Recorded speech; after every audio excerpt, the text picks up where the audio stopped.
Section 4.4, Part 2. And we're continuing the example one that we started in the first video. And the first parts, you're basically plugging in numbers in for t, or identifying the carrying capacity, common things you'll be asked to do in the homework or on a test. But here, we want to see how long will it take for the population to reach 15,000 birds. So the goal here is to find the t. We don't know how long it's going to take. And we'll just go ahead and plug in the 15,000 for the p of t. They're giving us a goal, a population goal for some time in the future. So we'll have that as the left side, and then this 1 plus 12e to the negative 0.05t. So we'll have this expression on the right side. And to solve for this, I recommend multiplying both sides by the denominator. So we're just going to take this, and I'll have to get it written kind of small on that side. Actually, I can do this. There we go. All right, so I'm going to multiply by 1 plus 12e to the negative 0.05t over here. Do the same thing over here. And when you do that, the right side, they cancel out, which is what you want to have happen. Don't distribute on the left side. You'll see why here in a second. It's easier to just leave it as it is. And you'll basically be trying to get that e alone.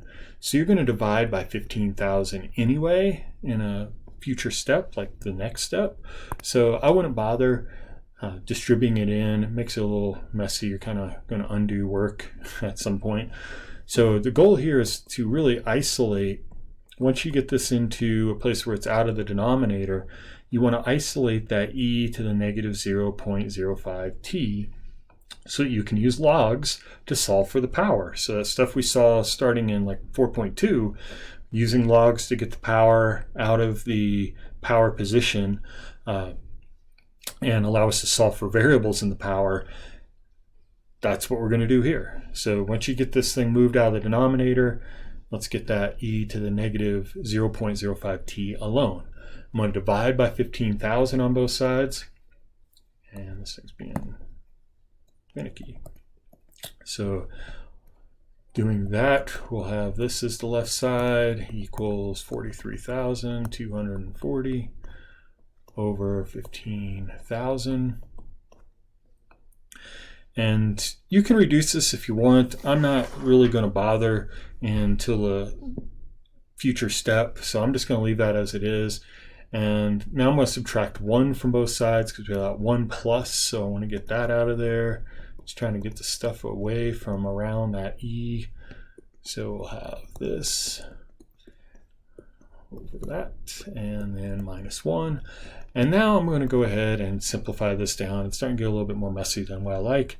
And I recommend, if you're going to reduce this down to a decimal, go out at least 5 places with these problems. I know that might be painful for people that don't like to use decimals, but if you don't go out that far, you're probably not going to get an accuracy at the end that will make the online homework system happy. So go out 5 places, be safe, and it'll all work out. So then here we'll have 12e to the negative 0.05t equals this 1.88267. Now I can divide both sides by 12 and be ready on the step after this in order to, or be able to, I should say, get that log introduced on each side. So we'll have the, very crazy today. So we'll have the log of e negative 0.05 to the t, or times t, equals log of 1.88267 over 12. And one thing to keep in mind here, I'm using the same log, what they call the common log, for all the problems. But there's another button on your calculator right beneath the log button, usually the ln. If you just typed in ln and the Desmos, it would know what it means. But ln is a base e. And while we don't do a lot with logs in this class, If you've seen them before, you might be wondering, well, why isn't he using ln? And I'm just being consistent with what I introduced in the last section. Maybe in a future class, I'll just start out using ln instead of log, but I feel if I'm talking about logarithms, it's easier to be like, oh yeah, log looks like a logarithm, whereas ln, you're like, what the heck is that? So it's not really that many more steps, if any, but I just wanted to mention that in case you've seen this before and are wondering why I'm using the common log, where most people would use the natural log when you're a little bit more versed in logarithms.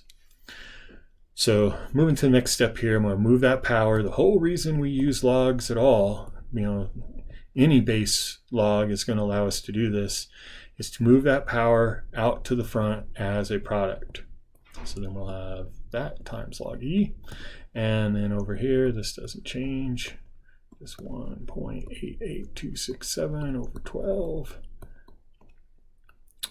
And now I can get t alone by dividing both sides by negative 0.05 times log of e. All that's being multiplied on the left, so I can divide both those pieces out in one step.